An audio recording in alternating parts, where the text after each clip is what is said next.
My dad left a voicemail. Christmas is off. Expect a call from my lawyer. His voice was cold, precise, the kind of tone that made you feel about 2 inches tall.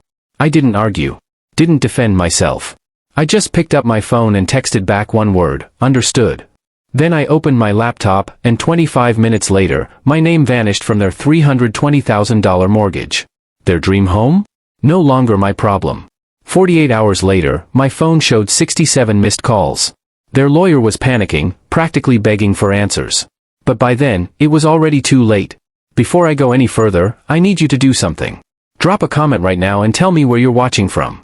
I want to know who's hearing this story, because what I'm about to tell you is going to sound insane. But I promise you, every single word is true. You're probably wondering how a Christmas threat turned into financial warfare. Well, it started 3 weeks earlier, with a dinner I should never have attended. I drove 2 hours to their house on a Tuesday evening. Traffic was terrible, but I made it by 6:30. Mom was in the kitchen when I walked in, scrolling through her phone with one hand, stirring some overpriced herbal tea with the other. She barely looked up when I said hello. That should have been my first warning. Marcus, we need to talk about something, she said, still not making eye contact. We've decided to take Riley on that Colorado ski trip for her birthday. It's a small cabin situation. We barely have room. I stood there holding the bottle of wine I'd brought, feeling something cold settle in my chest. Small cabin? You told me last month you couldn't afford to fix the furnace. Dad snorted from the living room. He was sprawled in his recliner, flipping through a golf magazine. Don't start with the financial lectures, Marcus.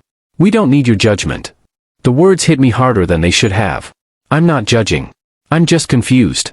I've been covering your mortgage for 2 years. Plus the utilities. Plus Riley's car payments. Plus every emergency you call me about. That's when Riley walked in. My sister, 28 years old, sprawled across the couch like she owned the place. Which, I guess she thought she did. Oh my God, Marcus. Stop acting like you're some kind of hero. You make good money. This is what family does. Dad finally looked up from his magazine. Listen to your sister. Maybe if you didn't waste money on that overpriced apartment, you could actually do something meaningful for this family. I felt my jaw tighten. The couch Riley was sitting on? I'd helped them finance it. The car in the driveway with her name on it? I paid for half. The roof over their heads? That was me, every single month, like clockwork. But I didn't say any of that. I just set the wine bottle on the counter and walked out. As I got into my car, I made a decision. I was done being their personal bank account. I just didn't know yet how much worse they were about to make it. The next week passed in silence. No calls, no texts, nothing. I actually started to relax. Maybe they'd gotten the message. Maybe we could finally have a conversation about boundaries like adults. Then, one evening, I was scrolling through Facebook after work, and my entire world shifted. The post appeared in my feed like a punch to the gut. Dad, Mom, and Riley, all grinning in front of this gorgeous ski lodge. The mountains behind them, the luxury written all over every detail. And the caption? Family getaway in Aspen. Our family together at last. A ski emoji. A heart emoji. Hashtag blessed. Our family. Those 2 words made everything crystal clear. There was no mention of me. Not even a hint that I existed. Just the 3 of them, plus Riley's boyfriend Trevor in the background, all living their best lives at some resort that probably cost more per night than my monthly rent. I stared at that photo for a solid minute. And then my phone buzzed. Dad's text, "Hey, can you Venmo 200? Restaurants out here are expensive. Internet's spotty, so just send it through." I read that message 3 times. They'd excluded me from their family vacation. Posted about it publicly like I didn't exist. And now they wanted me to fund their expensive dinners. My thumb hovered over the Venmo app. For just a second, I almost did it. Old habits die hard. But then I typed back, "No. Enjoy your family trip." I watched the delivered receipt appear. Watched it change to read. And then I waited. Riley's response came within 30 seconds. "Wow, Marcus. Seriously, what's your problem?" What was my problem?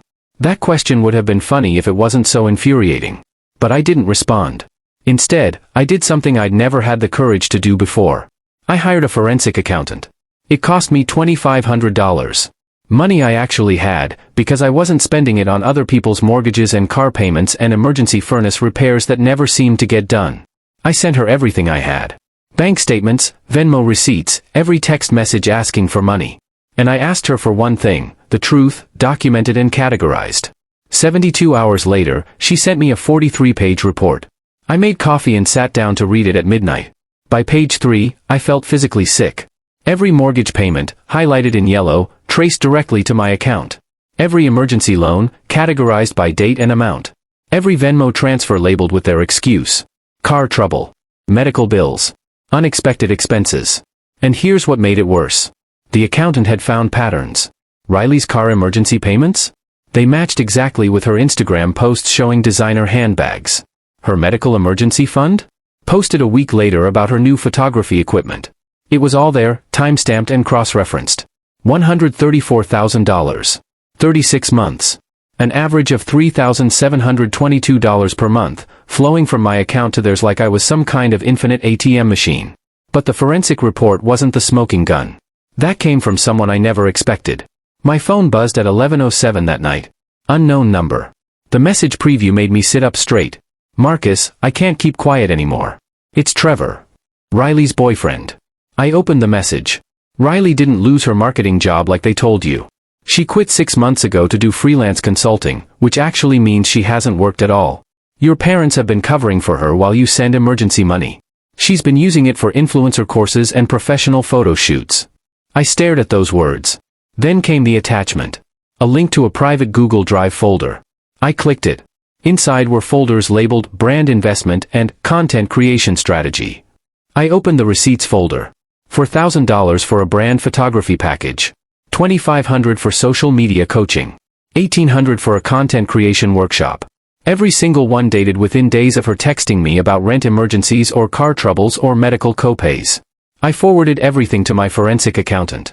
She added it to the report with clinical precision. And then I made a decision. If they wanted to treat me like I didn't exist, then I would disappear. From their mortgage. Their insurance. Their credit cards. All of it. They just didn't know it yet. I started the next morning. Called the mortgage company first. The representative was professional, almost bored. You want to remove yourself as co-signer? I could hear her typing. Then silence. Sir, this will trigger a full requalification process. Your co-borrowers will need to demonstrate they can afford the loan independently. Are you certain you want to proceed? Absolutely certain, I said. And I'm sending you documentation that raises some questions about their original application. More typing. What kind of documentation? Proof that 100% of the mortgage payments over the past 36 months came from my account. Which raises concerns about the income they reported when applying for the loan. The typing stopped. Sir, that could initiate a fraud investigation. I took a sip of coffee. Good. Then I moved systematically through everything else. Called the utility companies, transferred the accounts to their names only. Removed myself as the guarantor on their homeowner's insurance. Closed the joint credit card I'd been backing for emergencies that turned out to be Trevor's DoorDash addiction and Riley's Nordstrom sprees. I even filed a gift disclosure form with my tax preparer, creating an official paper trail of every dollar I'd given them. Just in case they tried to claim I owed them something. For each account, I sent certified letters documenting my withdrawal. Professional, formal, final. And then I waited. Day 1, hour 6. The mortgage company sent their requalification notice. I imagined their faces when they opened that letter. Day 1, hour 14. Their insurance company sent a notice requiring a new payment guarantor within 48 hours. Day 2, hour 38. I was making dinner when my phone started buzzing. Riley's name flashed on the screen. I let it go to voicemail. She called again. And again. 15 times in 20 minutes.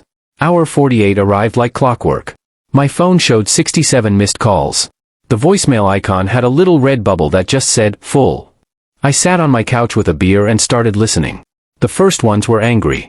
Dad's voice, tight with rage, what the hell did you do? Call me back now. Then confused.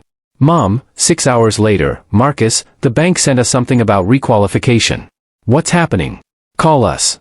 Then desperate. Dad again, voice cracking, Marcus, please. We can talk about this. Just call me back. And finally, Mom sobbing, the bank is saying we committed fraud. Marcus, what's happening? Please, baby, please call us back.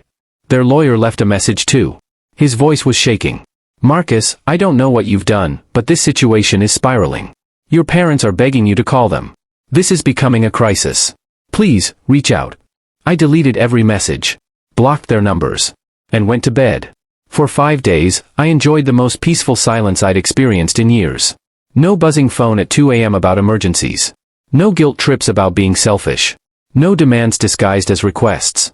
Just quiet. Then I made the mistake of checking Facebook.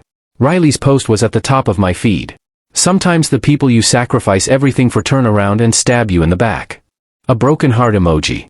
Family isn't always blood. 200 comments. Every single one was sympathy. I'm so sorry you're going through this. Stay strong, sweetheart. You deserve better. Some people just don't appreciate what they have. Then Mom's comment, we gave him the world. Loved him unconditionally. Raised him with everything we had. But some people only know how to hurt the ones who care most. 73 likes. Dad's reply to someone asking what happened, still praying for our son. He's lost his way, but we'll never stop loving him. Family is forever. They were painting me as the villain. Publicly. To everyone we knew. While hundreds of people sent them hearts and prayers and messages of support. I sat there in my dark living room, laptop glowing, reading comment after comment calling me ungrateful, selfish, cruel. People I'd known for years, believing their version without question. My finger hovered over the comment box for 10 minutes. And then I made a decision. If they wanted to make this public, I'd give them public. I'd give them the truth, documented and undeniable. I opened a new post. Typed carefully. Sometimes, family is just another word for people who use you. Here's what they didn't tell you. Then I attached the forensic accountant's full report. Every payment highlighted. Every emergency categorized. The timeline showing $134,000 over 36 months. I included screenshots of Riley's desperate texts next to her Instagram posts showing designer purchases on the same dates. I added Trevor's screenshots of her influencer investment folder, the receipts for courses and photo shoots funded by my emergency rent payments. And I made it public. My finger hovered over the post button. Once I pressed it, there was no going back. Everyone would see. Everyone would know. I clicked post. 3 minutes later, the first comment appeared, wait, Marcus paid their entire mortgage? Then another, they went on vacation without him and then asked him for more money? Someone else, I donated to Riley's emergency GoFundMe last year. This is insane. She was lying? The comments kept coming. I refreshed. 15 comments. 30. 60. 100. They told everyone he abandoned them. Oh my God. This is financial abuse. They've been using him for years. Riley's been pretending to have job troubles while using his money for Instagram courses? That's sociopathic. The tide turned fast and brutal. Within 45 minutes, Mom's Facebook profile went dark. Just gone. Riley's original post disappeared. But my phone? It exploded all over again. 23 more missed calls in an hour. Then 40. Then 60. My voicemail filled up again. I listened to the first few. They'd gone from angry to desperate to sobbing. Dad's voice, barely recognizable, Marcus, son, this has gone too far. Your mother's been crying nonstop. Riley won't come out of her room. You've humiliated us in front of everyone we know. Please. Let's just talk. Don't tear this family apart over money. But it wasn't about money. It had never been about money. I saved that voicemail. And then I agreed to meet them. I chose a small diner on the edge of town. The kind of place with red vinyl booths and coffee that tastes like it was made 6 hours ago. Neutral ground. I got there 30 minutes early, took a booth in the back corner where I could see the door. At exactly 6 p.m., they walked in. Dad looked like he'd aged 5 years. His shirt was wrinkled, hair uncombed. Mom clutched her purse like it was the only thing keeping her standing. Riley wore sunglasses even though the diner was dimly lit, hiding eyes I knew were swollen from crying. They slid into the booth across from me. Nobody spoke for a solid minute. Finally, Dad cleared his throat. Marcus. Son. This has gotten completely out of hand. We're family. We can fix this. We can work through it. I just looked at him. Didn't say a word. Mom reached across the table, her hand trembling. Marcus, please. We were upset. We said things we didn't mean. But you didn't have to humiliate us like that. In front of everyone. Humiliate you? I said quietly. You posted that I abandoned you. That I was cruel and selfish. You made me look like a monster while you'd been draining me dry for 3 years. Riley pulled off her sunglasses. Her eyes were red, mascara smudged. You made this public, Marcus. You exposed us. You didn't have to do that. I pulled out my phone. Opened my saved recordings. The ones I'd been making over the past year during our phone conversations, documented evidence of every guilt trip and manipulation. I hit play. Dad's voice filled the diner, crackling through my phone speaker. If you don't want to help this family, then don't come crying when you need something. Don't expect us to be there when you fall on hard times. Mom's face went pale. Next recording. Riley's voice, sweet and desperate. Marcus, please, I'm completely screwed. If I don't make this car payment, they're going to repo it. I love you. You're the only one who always helps me. You're the only one I can count on. That text was from 3 months ago. 2 days later, she'd posted on Instagram about her new designer bag. You lied about me, I said, my voice cold and steady. You used me for years. Made me feel guilty every time I couldn't give you more. And now you're here because you're scared. Not because you care. Because you need me. Dad grabbed my wrist across the table. We didn't mean. I pulled my arm back and reached into my bag. Pulled out a thick folder. The forensic accountant's complete report, printed and bound. I slid it across the table. The house was never yours, I said. It was mine. Every single payment for 36 months came from my account. I have proof. And I've removed my name. The bank is investigating your loan application for fraud. If you can't requalify without my income, you lose everything. Dad grabbed the folder, hands shaking as he flipped through pages. Bank statements, highlighted transactions, the undeniable paper trail of my money funding their lives. Mom's voice cracked into a shriek. Marcus, how could you do this to your own family? We raised you. We sacrificed for you. And this is how you repay us? I almost laughed. Sacrificed? You raised me to be a doormat. To be your backup plan, your safety net, your personal ATM. But that's over now. Riley was crying, tears streaming down her face. You're being cruel. You're destroying your own family over money. How can you live with yourself? Family? I leaned forward. You mean the family that went to Aspen without me? The family that posted lies about me to everyone we know? The family that only calls when they need something? That family? Dad slammed his fist on the table. Coffee sloshed out of the cups. Other diners turned to look. Stop it. Just stop. I swear, Marcus, if you don't fix this. Or what? I cut him off. You'll sue me? Go ahead. Your lawyer already tried to threaten me. You want to talk about legal trouble? Let's talk about the $5,000 you borrowed for house repairs that you spent in Vegas. Or the $3,000 Riley took for her medical emergency that was actually a shopping spree. Or how you bragged about buying that SUV yourself when I covered half the payment. The color drained from Dad's face. That's when the diner door opened. The little bell above it chimed, cheerful and out of place. And Grandpa walked in. Tall, silver-haired, leaning on his wooden cane. His sharp eyes scanned the room before landing on our booth. He walked over slowly, the tap-tap-tap of his cane on the tile floor making everyone look up. He stopped at our table. Just stood there, looking down at them. Well, Grandpa said, his voice calm and measured. Took you all long enough to destroy yourselves. Dad's face went from red to white in seconds. Dad. I didn't know you were coming. I didn't. You never do, Grandpa interrupted, cold as ice. That's always been your problem. You never think about consequences. Never think past your own wants. He turned to me, and his expression softened just slightly. Marcus told me everything 3 weeks ago. The money. The lies. The manipulation. I've been watching you bleed this boy dry for years, and I did nothing. That was my mistake. Dad tried to stand up. Dad, please, we can explain. Sit down. Grandpa's voice was thunder. Dad sat. Grandpa looked at each of them in turn. Mom, shrinking in her seat. Riley, wiping her eyes. Dad, mouth opening and closing like a fish. I rewrote the family trust last week, Grandpa said. The words landed like bombs. Marcus is the sole beneficiary now. You, Riley, your mother? You're out. The lake house, the investment accounts, the bonds I've been holding for retirement. All of it goes to Marcus. Riley gasped. Mom's hand flew to her mouth. Dad, my father whispered. Please. We can fix this. We can make this right. Just give us a chance. You had years to fix it, Grandpa said, his voice like ice cracking. Years to treat your son like family instead of a resource. You chose greed every single time. Now you face what comes with that choice. He turned to me. I should have stepped in sooner, Marcus. I'm sorry I didn't. But I'm here now. I nodded, fighting the tightness in my throat. Thanks, Grandpa. We stood together. As we turned to walk toward the door, Dad's voice broke behind us. Marcus, he said, and his voice was small and desperate. You can't do this. We're family. Please. We're family. I stopped. Looked back over my shoulder at them sitting in that booth.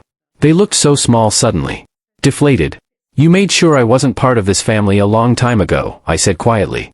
I'm just making it official. And I walked out into the cold night air. The parking lot was quiet. Grandpa's hand landed on my shoulder, solid and warm. You did the right thing, he said. I nodded. Wasn't sure I believed him yet. But I would. The next 2 weeks were the quietest I'd ever experienced. No calls. No texts. No demands in the middle of the night. Just peace. The mortgage company completed their investigation. Without my income, without my payment history, my parents couldn't requalify. The letter they received was formal and final, 90 days until foreclosure proceedings began. Riley moved out of their house. Found a friend with a spare room. Got a job as a receptionist at a dental office. Real work, for the first time in over a year. Trevor never called her back. Dad tried calling Grandpa 6 times in 3 days. On the 7th call, Grandpa blocked his number. The Facebook fallout was its own kind of justice. Friends started asking questions, demanding answers about my evidence post. Some of Mom's closest friends quietly unfriended her. People who'd commented sympathetically on Riley's post started deleting their comments. I changed my phone number. Blocked all of them on every platform. Started fresh. And then, 3 weeks after the diner, my new phone rang. Unknown number. I almost didn't answer. But something made me pick up. Marcus? The voice was small, shaky. It's Riley. I didn't hang up. Just waited. I'm at the coffee shop near your place, she said. I wanted to talk. Please. Just 5 minutes. I sat there in my apartment, phone pressed to my ear, considering. Part of me wanted to hang up. The smarter part, probably. But curiosity won. 5 minutes, I said. The coffee shop was small, hipster, the kind of place that charges $7 for a latte. Riley was sitting by the window when I walked in. She looked up, and I barely recognized her. No makeup. Hair pulled back in a ponytail. Dark circles under her eyes. You look awful, I said, not unkindly, as I sat down across from her. She didn't argue. I know. Her hands were wrapped around a mug of something she clearly wasn't drinking. They were shaking. Slightly. I've been thinking about everything, she said, not meeting my eyes. About what I did. How we all treated you. It wasn't right, Marcus. None of it was right. You're just realizing that now? I asked. She shook her head. No. I knew it for a long time. I just didn't care. You always fixed everything. You always came through, even when we hurt you. I thought that's just how it was supposed to be. That you'd always be there. Well, I'm not, I said simply. She nodded, tears starting to fall. Mom and Dad are losing the house. Mom's blaming me for everything. Says if I hadn't been so selfish, so demanding, you wouldn't have snapped. Dad's credit is destroyed. They can't get approved for anything. I let her talk. Didn't interrupt. I got a real job, she continued. It's not glamorous. I'm not building my brand or growing my platform. I'm just answering phones and scheduling appointments. And I hate it. But I'm doing it. She looked up at me finally. I'm sorry, Marcus. I know it doesn't fix anything. I know it doesn't undo what we did. But I needed to say it. I'm sorry. I took a breath. You know what the worst part was? I wanted to help. I always did. I liked being the person you could count on. But it was never enough for you. No matter how much I gave, you always needed more. And when I finally said no, you all acted like I'd betrayed you. Riley wiped her eyes with her sleeve. You're right. I didn't see it like that. I just thought you'd always be there. That you were supposed to be there. Not anymore, I said. She nodded, looking defeated. Stood up from the table. I'll leave you alone. I just wanted to say it. I'm sorry. As she turned to walk away, I called her name. Riley. She turned back, surprised. Figure out your life, I said. Not cruel. Just honest. Stop relying on other people to fix your problems. You're old enough to take responsibility for yourself. She gave a small, broken smile. I'm trying. I really am. I watched her walk out of the coffee shop. Didn't know if I'd ever talk to her again. Maybe I would. Maybe I wouldn't. But for the first time in my life, that choice was mine alone. That night, Grandpa called. Your father's still telling people you'll come around, he said. I could hear the amusement in his voice. Says you're just throwing a tantrum. That you'll realize your mistake and beg for forgiveness. I couldn't help but laugh. Actually laugh. He really can't accept that I'm done, can he? He never will, Grandpa said. But that's not your problem anymore. We talked for a while about other things. His garden. His plans to travel. Normal things. Good things. When I hung up, I felt something I hadn't felt in years. Not just relief. Not just freedom from obligation. Something lighter. Something like hope. The truth was out. The game was over. I didn't know exactly what would happen to them. Maybe they'd lose the house. Maybe they'd figure something out. Maybe they'd blame me forever. But for the first time in my life, their problems weren't mine to solve. Their feelings weren't mine to manage. Their crises weren't mine to fix. I took a deep breath. The deepest breath I'd taken in years. And I smiled. I was free. So that's my story. The day I stopped being my family's ATM and started being my own person. If you made it this far, do me a favor. Hit that like button. And drop a comment. Have you ever had to cut off family? How did you do it? I want to hear your stories. Because I'm learning that I'm not alone in this. And neither are you. Thanks for listening. And remember, sometimes the most loving thing you can do for yourself is simply walk away.